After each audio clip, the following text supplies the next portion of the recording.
Guys, while I was filming these nails, an unknown number started phoning me and something within me said, just answer. So I answered and this guy's like, hi, this is Tony from TK Maxx.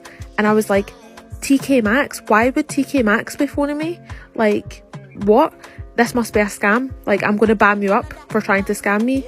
And then this guy was like, no, actually, sorry, we know you're a regular online customer and we're looking to see how we can improve our service because you've not placed an order in a while.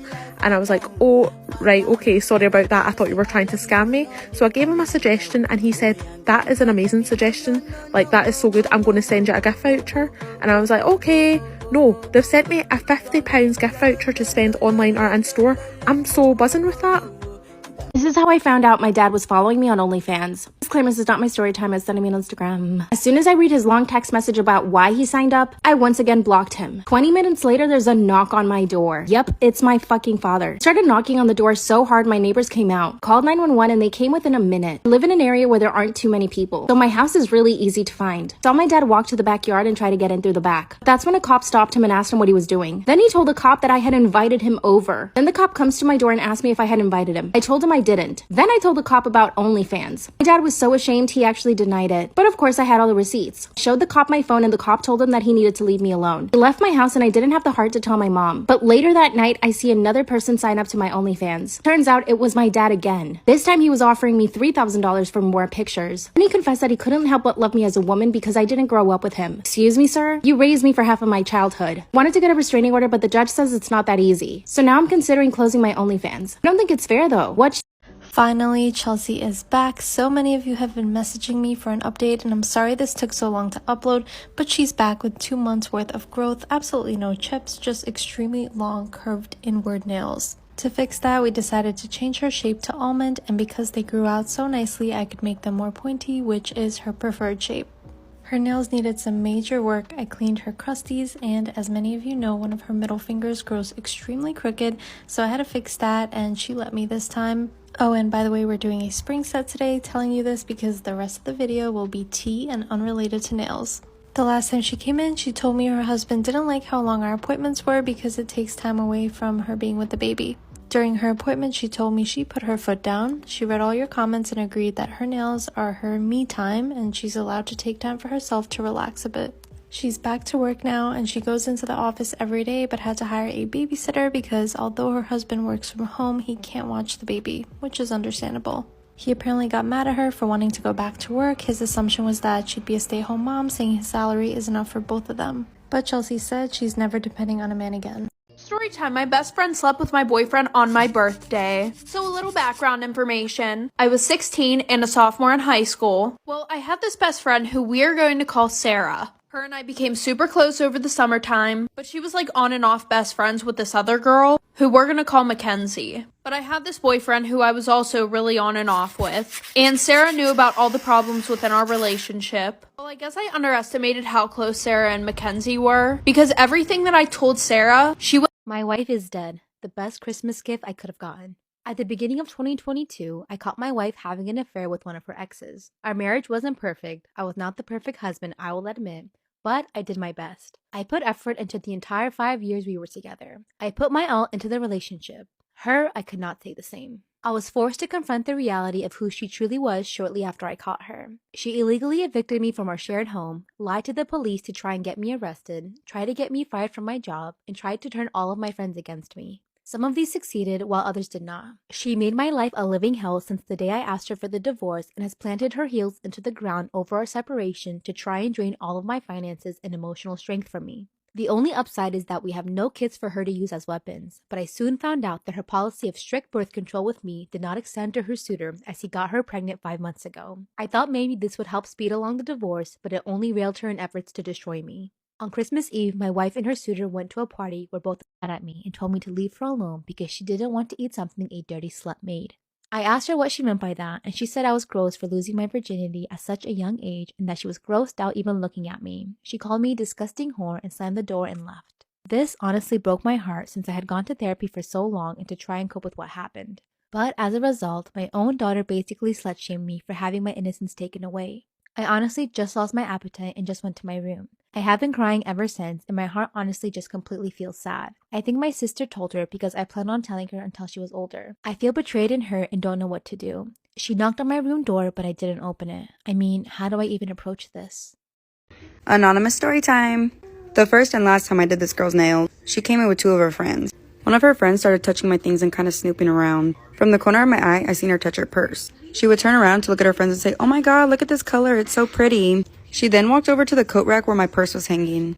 She started saying, "Wow, it's getting really warm in here. Do you mind turning down the heater just a little bit, please?" I was like, "Oh yeah, give me a minute," and I walked out of the room. I heard her say pretty loud, "I'm gonna take off my sweater." When I come back, they're all acting really weird. I'm trying to finish this girl's nails and I overhear one of the friends whisper to the other friend, "Just put it all back." I am so stupid for thinking these girls would not steal from me. I finish up the girl's nails, she pays me, thanks me, says how much she loves them, and then they all walk out. As I'm cleaning up, I start counting my money and I realize that the $100 bill she gave me says play money. Then I notice I have gels and glitters missing. I look everywhere and realize this bitch took my shit.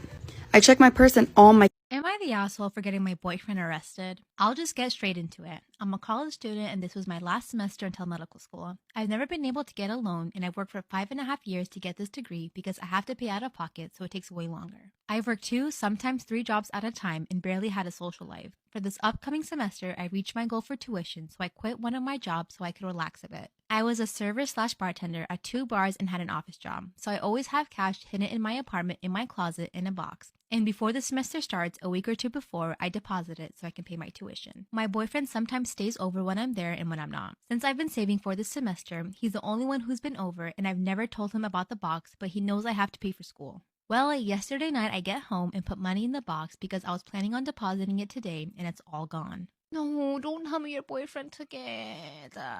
I freaked out and tore my apartment up, thinking I put it somewhere else, knowing I didn't. I called my boyfriend like crazy and no answer. I didn't sleep last night and I was panicking. Client story time. So we had a client who came in many years ago and got a full set of bougie designs and a pedicure. Her hands alone took about 3 hours because that is how intricate her designs were. Keep that in mind. When it came for time to check out and pay, she started looking through her bag and chucking everything around and saying, "Oh my God, I think someone stole my wallet and I don't have Apple Pay on my phone." She said, "Can I please go and do cardless cash out? I'll leave my AirPods here so you don't think I'm running away." We said, "Sure, of course, no problem." Left her AirPods there. She went to do cardless cash out and she did not come back. And then 3 months later, Chelsea is back. I haven't seen her since the end of September, so she cheated on me 3 times since our last appointment. And she came back with crooked nails. I don't remember leaving them like this. And usually I'm understanding about clients going to other techs because our schedules may not align all the time. But when we got to talking, she said she went to her local salon because they now offer Russian manicures and hard gel for, and I quote, "really fast and cheap." She also asked me not to fix any of the crooked nails and to just file them, paint them as they are, and to preferably take only an hour and a half. At this point, I started getting a little upset because it's not great to hear, especially when she came back with bubbly and crooked nails. I asked if it was money problems because then I'd understand, but she said no, it's because my husband thinks you take too long and it takes away from me being with the baby. At this point, I was a little shocked. I asked her if she's okay and about her mental health because based on how she made it seem, she does everything plus works on top of it. She did open up about a few things, which I won't be sharing, but I'm glad she's okay and we discussed it. Storytime, I didn't know that I was dating my best friend's brother. So a little background information, I was 17 and a junior in high school. And I know you guys are probably thinking, how the fuck didn't you know that you were dating your best friend's brother? And we're gonna call my best friend Rima and we're gonna call her brother Alex. So I had met Alex whenever I was in 5th grade. We never hung out outside of school. We were more of just like friends in school. But I only met Rima last year. Also, Alex was a year older than us. Well, one of the art teachers who usually taught the senior class, she just gave birth to her baby, so they decided to mix both of our classes, aka the one that Alex was in. Well, my art teacher decided to pair us all into partners and have us do an art project. So I got paired up with Alex. Fast forward, we end up liking each other and we start dating. And usually whenever Rima and I hung out, we would always hang out over my house, because she said her family was annoying, and Alex and I would only hang out during school, like for part 2. Story time, my best friend slept with my boyfriend on my birthday. So a little background information. I was 16 and a sophomore in high school. Well, I had this best friend who we are going to call Sarah. Her and I became super close over the summertime, but she was like on and off best friends with this other girl who we're gonna call Mackenzie. But I had this boyfriend who I was also really on and off with, and Sarah knew about all the problems within our relationship. Well, I guess I underestimated how close Sarah and Mackenzie were, because everything that I told Sarah, she